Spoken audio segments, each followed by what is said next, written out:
Anchor is the easiest way to make a podcast. It gives you everything you need in one place for free, which you can use right from your phone or computer. Creation tools allow you to record and edit your podcast so it sounds great. They'll even distribute your podcast for you so it can be heard everywhere: Spotify, Apple Podcasts, Google Podcasts, and many more. You can easily make money from your podcast with no minimum listenership.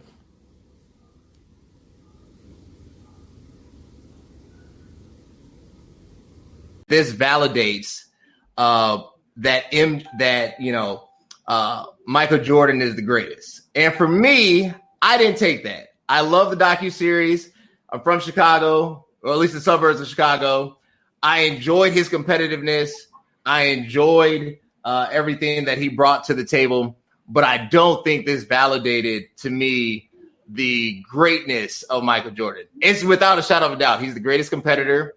It's without a shadow of a doubt. I even give him the title of the GOAT. But his strategy that he went about winning, to me, just won't work in today's game. I think when you look at it holistically, I think you have to say, would that work today? And the answer is no. When I evaluate greatness, I look at overall impact, his impact on his team members, his impact on the community. I think I was saddened to hear that none of his teammates called him friend, not even Scottie Pippen. I think we assume that relationship is deeper than what it is. But all I saw was just a very driven person who basically put everything on his back and had this severe tunnel vision to the point that he was able to achieve this great victory at all costs. And I do mean all costs. That is my takeaway from the documentary. If you want to be great, you can do it, but you're going to basically destroy everything in your path in doing it. What are your thoughts? I think you have some small points, but nothing major. Okay, I'm gonna address it backwards. First of all, you basically saying that he was an amazing player and he is the GOAT, but because he's not liked in some areas about the people around him, that you're going to hold that against him because of the path that he took to get to his destiny. I think. Yeah. Oh, so this is just completely comparing him to LeBron James, or are we saying that he's not the greatest of all time? I think he's the greatest champion of all time. I think as a basketball fan, he is something to admire. It's just I think there's a disconnect because when I see MJ, I'm like, man, all that ability, but who really knows MJ? You know what I'm saying? Like, who calls MJ and be like, hey, what's up? You want to go to IHOP? To me, there's a human disconnect. When it comes to the court, he could probably average 100 points in today's game. But is that the type of person, is that the type of athlete that we need or that we want?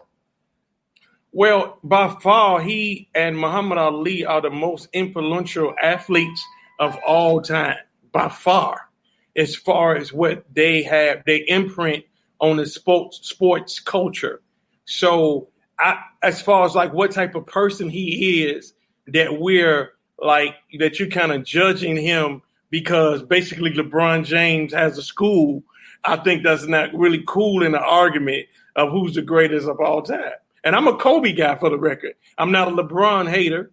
Yeah. And because of the Last Dance documentary, I just had to say if I had to choose one, it would definitely be Michael over LeBron, because I think you kind of proven my point for me that LeBron actually cares about what people think more than Michael Jordan ever cared. So are we going to Michael Jordan lose his points? It's because he didn't take Steve Kerr to certain places with him? I don't see it that way. I don't say that Michael Jordan loses points. I think the overall effectiveness of MJ's strategy is twofold. He only knows one mode, and that's winning. That's great. That's what you want, right? But organizationally, that does not work. Like if you had, it's just like this. If you had this great, whatever, psalmist, preacher, whatever, that is multi-hyphenated, just oozing with talent, but they stink when it comes to getting along with people. They are toxic. You will destroy an organization, right? So it's like, he gets all this, but look what it cost him. You cannot tell me that if there was just a little bit of difference, just a little bit of just, a more smooth approach, Jerry Reinsdorf would have did everything in his power to bring back MJ. There's a reason why they did not fight harder. I totally disagree. And Cody, being who you are and as intellectual as you are, the mystique of Michael Jordan got to the powers that be because of different reasons that went beyond his attitude. I'm sure it had something to do with his skin as well. And what I loved about Michael Jordan, and again, I'm not a Michael Jordan fanatic, but what I loved about him is he did it with a passion that I'm going to get the job done by any means necessary. LeBron, on the other hand, has been unsuccessful, more than successful when he had come down to championships. And I think that if he would have had more of a Michael Jordan attitude, especially against Dallas, that we can be having a different conversation. Look, Dallas is a debacle. There's no excuse for Dallas. I said Dallas, LeBron's marker to me, if there's a failure, it's Dallas, because Dirk Nowitzki should not have won the championship. But you're a Kobe guy. God rest his soul. I love Kobe Bryant. Love Kobe Bryant. But who did Dallas beat to get there? Matter of fact, if I'm not mistaken, they swept the Lakers that year. That was the Andrew Bynum to the ribs on the little point guard. Mm-hmm. So it's not that, LeBron dropped the ball. Okay. And I think all great dropped the ball at some point. But his dropping the ball was more because of lack of depth with the team. Oh, okay. Yeah, it wasn't because, look. Their starting point guard was Carlos Arroyo. They really had no bench play. Dallas comes out and literally has 12 deep on their roster. 7 of them are three-point specialists. And literally they got out-coached. They got outplayed. And I just can't take Dallas as the black stain. I think Dallas was just a learning moment for me. And considering that they did it in their first year, that's hard to come together to win a championship in the first year. Mr. Kelly. Yeah. LeBron did not want the ball. He did. So whatever you want to say about Kobe Bean, let me show you. Okay. All right. Whatever you want to say about Kobe Bean or Michael Jordan, you've never seen them not want the ball. Okay, so when we come down and talking about greatness, how in the world, and as great as LeBron is, how in the world are we even comparing him to Michael? And how did y'all skip Kobe when this man did not want the ball, Cody? Come on, family. I don't think we're skipping Kobe. I love Kobe. I think people do him a disjustice by skipping over him. But the problem with, I get the Lower Marion jersey. I get it. Look, I rooted for Kobe. Kobe is so good, we didn't realize how good he was. The problem with the Kobe Bryant comparison is that when you saw him, you saw Mike. When you see LeBron, you don't see anybody like him. He's so different. He's built different. He looks different. He is literally a 6'9", 280-pound juggernaut out there that can move like a gazelle. Agreed. And when you see that, you're just captivated by his aura. The problem is with Kobe is that because Kobe was so great, he had to overcome 2 shadows. The first shadow is Shaq. You can't ignore the Shaq effect. The second shadow is MJ. You can't ignore the mannerisms, the talk, the vocal registry. I mean, so much of Kobe Bryant is MJ, and that's not a bad thing. I love Kobe Bryant. If Kobe was in the game today, he would average 35 without a shadow of a doubt, if not 40. But I think what makes Kobe better, and when we look back in hindsight, is the progression of who he was. We saw Kobe grow up. We saw him develop. We saw mistakes. We saw maturation, right? We saw a completed product. MJ literally is linear from 84, 85 to 2003 with the Wizards. That's just the same person, So Every great story needs dynamic appeal. Every great story needs the ups and downs. MJ, unfortunately, this is it. The ups and downs is his relationships with teammates and opponents. Just like I think Isaiah Thomas gets unnecessary flack. I think Isaiah Thomas is one of Chicago's greatest, if not the greatest. He won 2 rings. Behind him, to me, is Derrick Rose. I'm talking about true Chicagoans, right? So it's hard for me to digest what Michael put out. He's without a shadow of a doubt. There's nobody on earth that can touch him from a basketball standpoint. Okay. When you think about would it work today, the answer is no. There's no deny about it. There's nobody who would team up with that. Can I ask you a question? Sure. If Michael Jordan was on that Heat team instead of LeBron, who would have won that series? If MJ was on the Heat team in 2011, yes. Be honest. Come on. If MJ was on the Heat team in 2011, come on, Max Kellerman. You can lose a debate every now and then. Chris Bosh would have had a migraine. That's how it would have worked. I'm just trying to tell you that he would have won. He would have won. He would have won. So what I'm telling you is that sometimes greatness comes with a price. And because Michael paid the price for it, and we talking like LeBron just is the greatest teammate of all time. I mean, everybody's not perfect. People have their flaws, but he makes people better. He makes people better. This is not a teammate. Wait. He makes who better? He made Bosh better.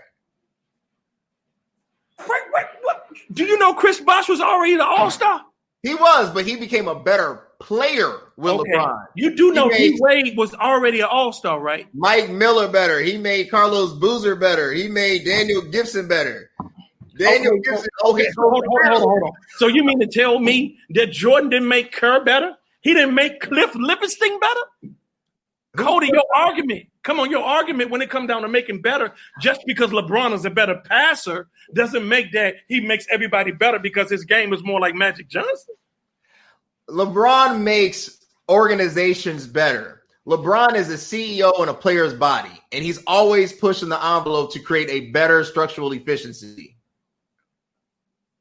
I mean, are we talking politics now? Am I supposed to go Joe Biden on you? It's because that's what we were talking about. We don't need according to Joe, if you don't vote for Joe, you're not black. We don't need Joe. He overheard black people talking. He's like, I'm gonna try this one. He messed up on that one. Yes, he did. But that's a good segue. Let's shift focus here. Okay. Let's shift focus. Like I said, I agree. MJ's still the GOAT. But if I had to pick somebody to start my franchise, I'm picking LeBron. Let's shift focus to something more serious. We are in the, I would say, latter stages of COVID-19. Has the church done enough when it comes to COVID-19? Has it done enough? I've seen a lot of services. I've seen a lot of programs and conferences, but really, is that what's needed, right? When you think about 14.7% U.S. national unemployment, you think about 30 million Americans unemployed and or furloughed. You think about a third of them will not return from their furloughed status. You think about the new normal that's going to happen because organizations now have a case study to look at future workforce planning strategies going forward. Has the church done enough? Absolutely not. But it's not because of the pandemic. It was because we wasn't doing enough before the pandemic. So we're not going to be able to tap into better while we in famine when we do not have vision, even when it wasn't a famine. So one of the things that I'm very careful about when we use the word church, it's a difference between church and churches. Right. So the church is always going to be good scripturally. But we as churches that we are linked into the body of Christ, like I'm linked in here, many times we drop the ball is because we do not stay true to our identity. Like I know what my church is. I know what our identity is. I know what we do well. I know what we was called for. And I know our weaknesses. But you'll never hear me proclaim that in particular areas, that's our ministry. So I think that many times we get this thing mixed up in churches that the church, one physical church, I'm going to use Brother Life as an example, is that we're supposed to have this well-oiled machine in all of these areas to make sure that everything is taken care of. I believe that our role as Brother of Life is to serve those who are hurt and rejected. And during this COVID-19 pandemic, I've still been attending to them. So basically, I just do what I do, and that's the best that I can do as far personally. I agree with you. I think that's well said. I think obviously the gospel message it will always be needed. There's nothing more valuable, but I think that there is, like you said, because we weren't doing it initially, because the focus wasn't on community, it was on brand, it was on the mega conferences and whatnot. When pandemic hits, you can't pivot, right? Like if you weren't doing that before, you're not gonna do it now, right? So I totally agree. Totally understand. My issue is when you're talking about bridging the gap, and I know you got to go. You're a busy man. You got a revival tonight. I'm here. Let's talk. All right. When you're talking about bridging the gap, and there is what I will call faith without commitment, and what I mean by that, you have a lot of people that I really feel love God, but church and what I mean by like the organization and that just don't seem to add up, right? And especially probably within the millennial generation more than ever.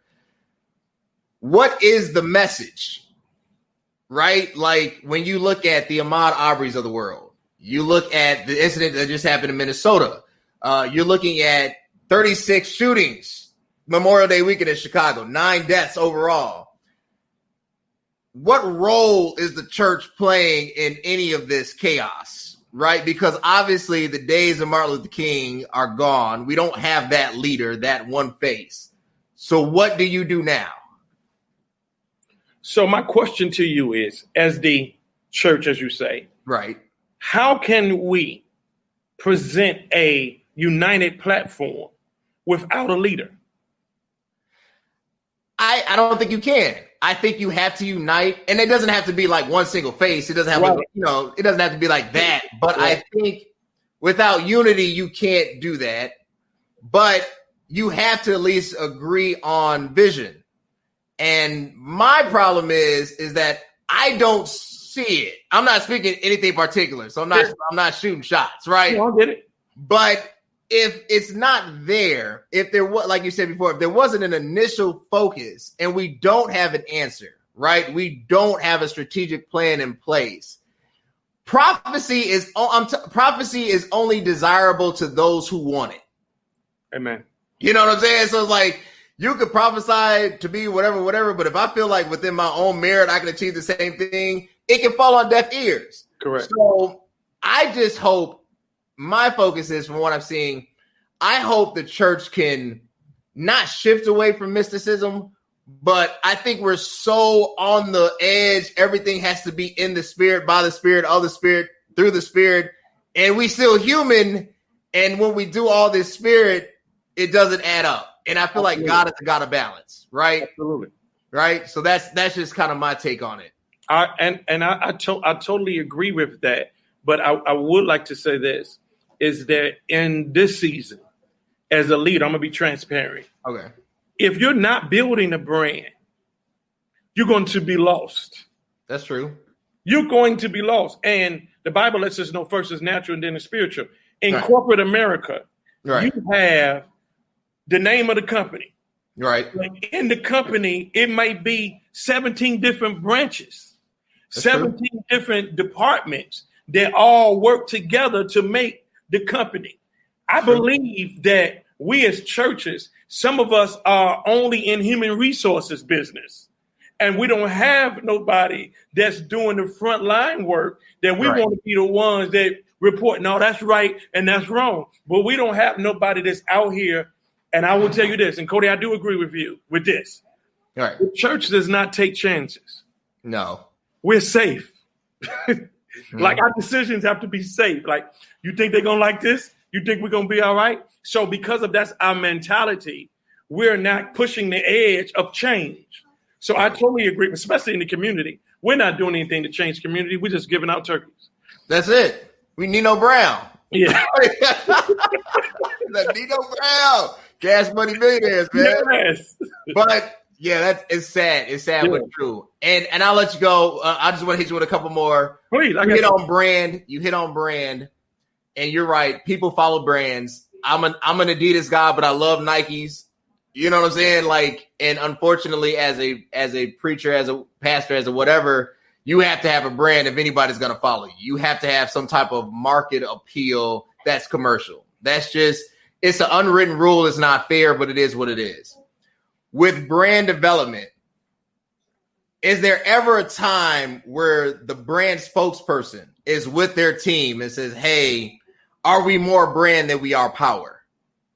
You know? Woo. Like, are we and one brand that nobody wants to buy that's in Walmart? It is sitting there, you know? Or are we a brand like, not to pick on Jordan, but are we the $250 shoes that folks are going broke over? You know, so which brand are we? You know, and which brand do we need to be? Okay. Jesus himself had a brand. Right. Okay. The thing with Jesus' brand, the reason why people followed him wasn't just because of this amazing word. Right. They followed him literally because he was performing miracles.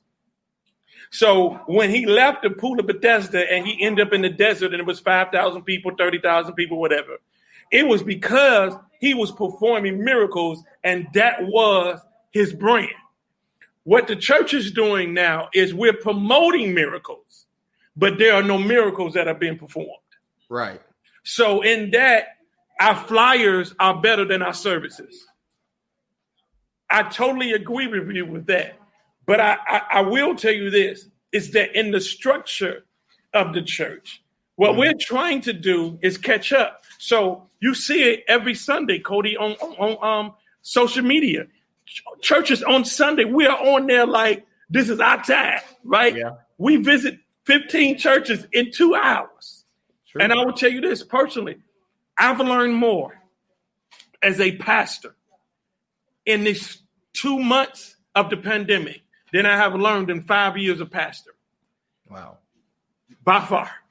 Mm-hmm. So for me, I got a chance to see, okay, what a church is and how we can develop those that are coming in and those that are yet to come in for me. All right. That's fair. I admit I like the humility and transparency. And the last 2 months, the last 4 years, I appreciate that. Yes, sir. All right, last, we're going to play one game, word association. I'm going to throw out some names. First thing that comes to your mind. Are you sure? Yeah, I'm sure. Word association. All right. First one, Penny Hardaway. Awesome. LeBron James. All right. Paul Pierce. Overrated. Corey Benjamin. A bust. Man. Elton Brand. Overrated. Woo. Mike Miller. Shooter. Tracy McGrady. Top 12. Will Chamberlain. Underrated. Shaq. Dominant. Harold Miner. A bum. Oh. I'm sorry. Boom. Tim Hardaway. Legend. All right, and my last one, just for you, just because you're my first guest, Kobe Bryant. And now, here we go. You know I'm going to go out there and preach, right? I know. Okay, thank you. I have more words. Kobe Bryant, for me, is the most skilled basketball player of all time. And I believe because he followed Michael Jordan, I believe that he's discredited. But Cody, what you don't remember is that there were two factors in Kobe's life. Number one, the commercial, I want to be like Mike. I remember. And another one that the church was saying, what would Jesus do? That meant that if you was in a situation, you want to be like Jesus because he's the epitome of decisions. So Kobe made up in his mind that I got the same body as Michael Jordan. James. That's who I'm finna go after. I believe if Kobe would have had a body like LeBron James, then we wouldn't be saying that he's trying to be like Mike. He just so happened to be similar sizes. And that's my one word about Kobe Bryant. I get it. Look, respect. Rest in peace, Kobe. You know, I love Kobe. He was always in my top 5. I was never an MJ fan. FYI. I loved MJ, just never a fan. I mean, as far as whatever. I liked Penny. I liked AI. I liked T-Mac. I love Kobe. And when LeBron came into the league, it was a wrap for me. You know, so but that's it. Well, look, I appreciate you. Can I ask you a question? Yeah, you can ask me a question. What do you feel that the church can do better? What do you feel? Give me. I hear a lot about what the church should do, but I never hear solutions from people who are asking me about the church. I just hear questions. I think the first solution is this. You have to have a strategy. And what I mean by that, I think the church is equipped with the greatest generation of preachers when it comes to expositors, people who can really proclaim the gospel, people who are talented singers, psalmists, musicians, prophetess, prophets, you name it, we have it. It doesn't matter what denomination. This is the greatest to me generation of just gifts in the body of Christ. The problem with gifts is that ability does not mean strategy. And anybody that is in an organization, anybody who's ever accomplished any great feat, any financial obstacle, you cannot do it through talent alone. You have to do it through strategy. And when you are strategic, and what I mean by that, that means just because you are the greatest preacher among the brethren doesn't necessarily mean you should be pastor or bishop. It doesn't even qualify you. Jesus said, if you wanted to be the greatest or the chief among ministers, you know, you'll be the servant, right? So it doesn't qualify you. How do we even evaluate that? What plan do you have, right? And we hate to say that because we all want our leaders, our spiritual leaders, to be dynamic like TD Jakes, to be studied like Noel Jones, to be black conscious like Jamal Bryant, right? But they don't have to be. And that's just the reality of it. So you first have to have a strategic body that understands we have to push the mission of the gospel and the organization to affect community further. How do we go about doing that? Then you have to take an assessment of the talent around you. The other thing is, my mama would say it like this, never put a fat person in the kitchen. And what she meant by that is that we have a lot of people who, I always say this, great leaders have another life.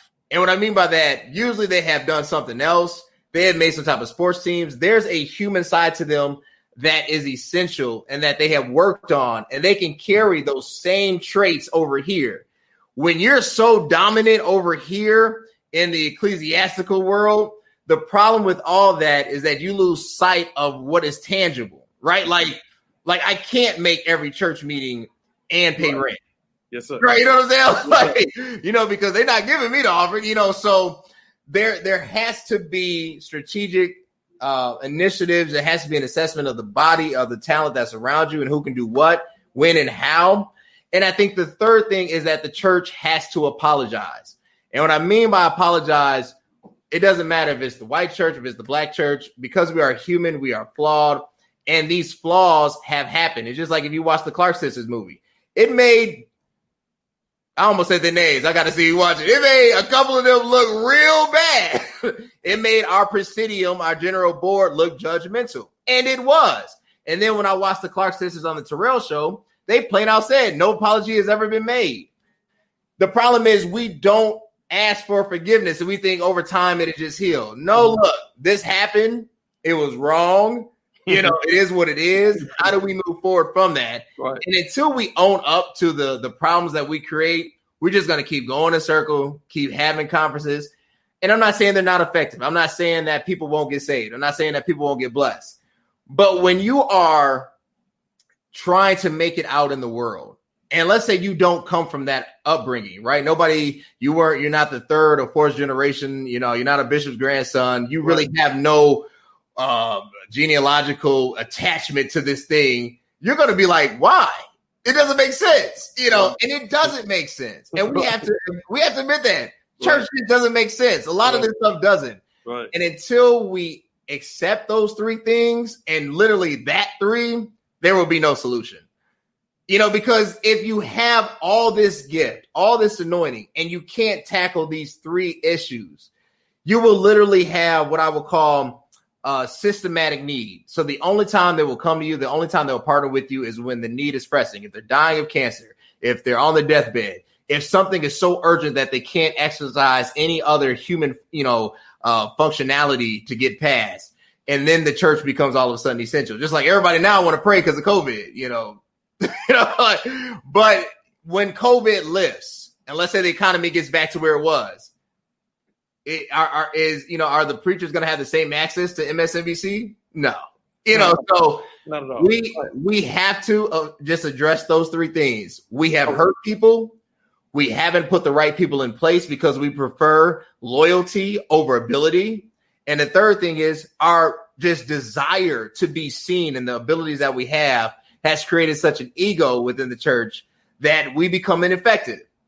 So these three things get tackled, I'll show up. No, I'm not showing up anyway. You know what I'm saying? You'll see more of me. Now I want to say thank you because I try my best as a leader to listen.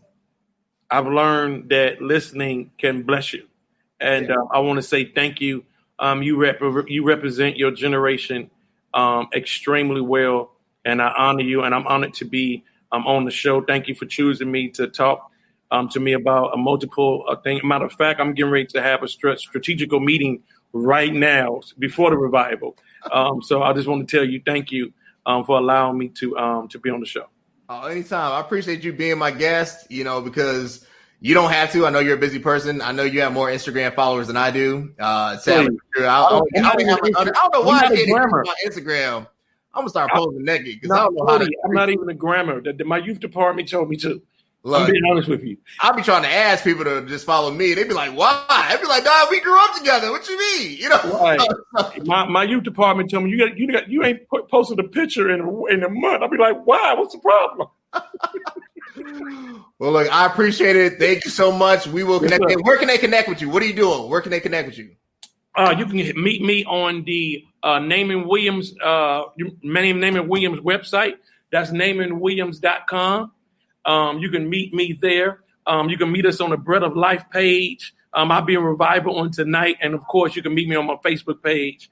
And I'd love to see y'all, man. Come holler at your boy. All right. Well, until next time. Thanks, you guys. Appreciate it, Naamon. Yes, sir. All right.